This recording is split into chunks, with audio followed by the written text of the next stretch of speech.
Welcome to my channel. आज हम लोग जो है हॉट एयर ओवन के बारे में पढ़ेंगे, जो कि बीएससी बॉटनी फर्स्ट सेमेस्टर का एक टॉपिक है और ये most of the time short answer में पूछ देता है।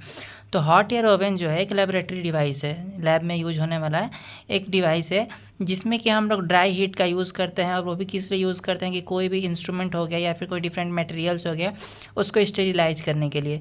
स्टेरिलाइज करने का मतलब ये है कि बहुत सारे इंस्ट्रूमेंट होते हैं, जैसे कि मान लीजिए सिरिंज। पहले के ज़माने में जो सिरिंज आते थे वो नॉन डिस्पोजेबल नहीं होते थे, मीन्स यूज़ किया और फेंक दिया, तो उसको जो है पहले स्टेरिलाइज किया जाता था, जिसका मतलब है कि माइक्रो फ्री करा देना। ठीक है, मान लीजिए कि अगर कोई इंजेक्शन लगाया हमने, उस पर कुछ माइक्रोब्स आ गए, तो उसको बहुत ही हाई टेम्परेचर प्रोवाइड करके उसको स्टेरिलाइज किया जाता था, उसी को स्टेरिलाइजेशन कहते हैं।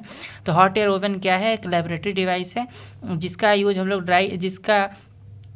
है हम लोग ड्राई हीट के हेल्प से किसी भी इंस्ट्रूमेंट को स्टेरिलाइज करने के लिए करते हैं।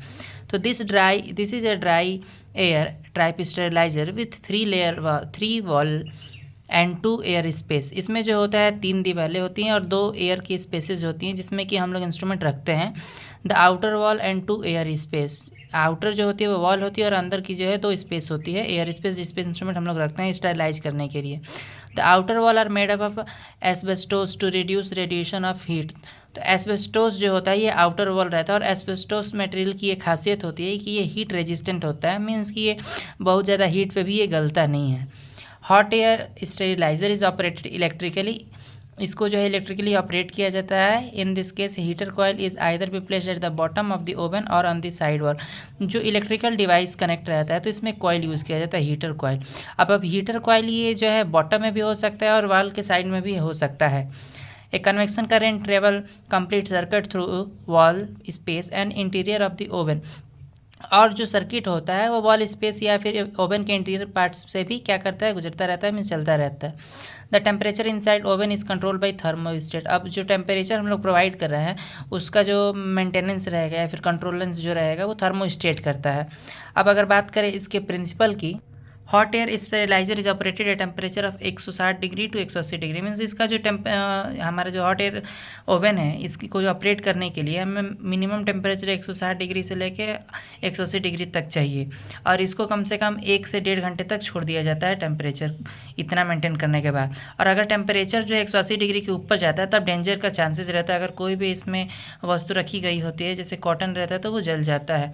The hot air steriliser is use for sterilising all kind of laboratory glassware such as test tube, petri dish, pipettes, flask, bottles, etc other material. Means की जो ये हमारा हॉट एयर ओवन यूज़ किया जाता है वो टेस्ट ट्यूब को sterilise करने के लिए, पेट्री डिश को स्टेरिलाइज करने के लिए, या फिर पिपेट्स हो गया, फ्लास्क, बॉटल, इन सब को स्टेरिलाइज करने के लिए यूज़ किया जाता है।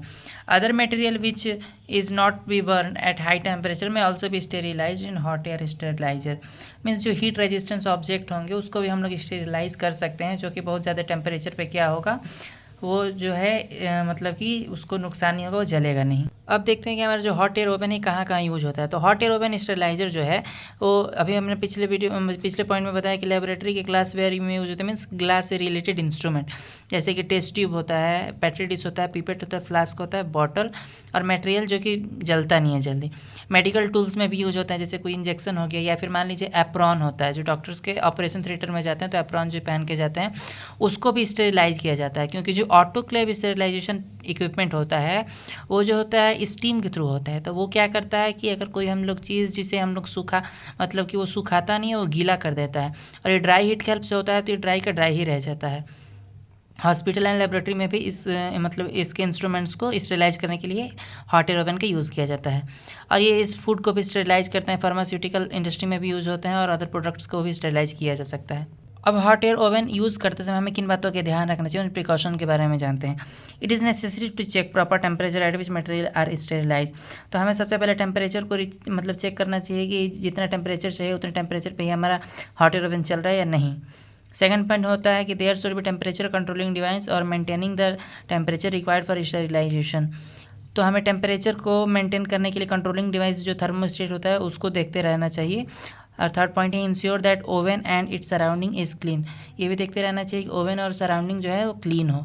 और एक मोस्ट इंपॉर्टेंट बात ये होती है कि जब भी मतलब कि हमारा जो है हॉट एयर ओवन का स्टेरिलाइजेशन कंप्लीट हो जाता है, 160 या 180 डिग्री के 180 डिग्री तापमान पे, और जब हम टाइम उसको देते हैं 1 से 1.5 घंटा, तो 1 से 1.5 घंटा टाइम देने के बाद तुरंत ही हम लोगों को हॉट एयर ओवन का स्लिट ओपन नहीं करना चाहिए, क्योंकि ओपन करेंगे तो तुरंत ही जो है हीट ड्राई हीट आएगा, हमारे चेहरे पे पड़ सकता है, जिससे हमारे स्किन पे भी नुकसान पड़ेगा। अगर हाथ पे पड़ रहा है तो हाथ की स्किन को जला देगा। इसलिए हमें जो है स्टेरिलाइजेशन के बाद उसे 1.5 घंटे छोड़ देना चाहिए। Thank you. अगर वीडियो अच्छी लगी हो तो लाइक करें।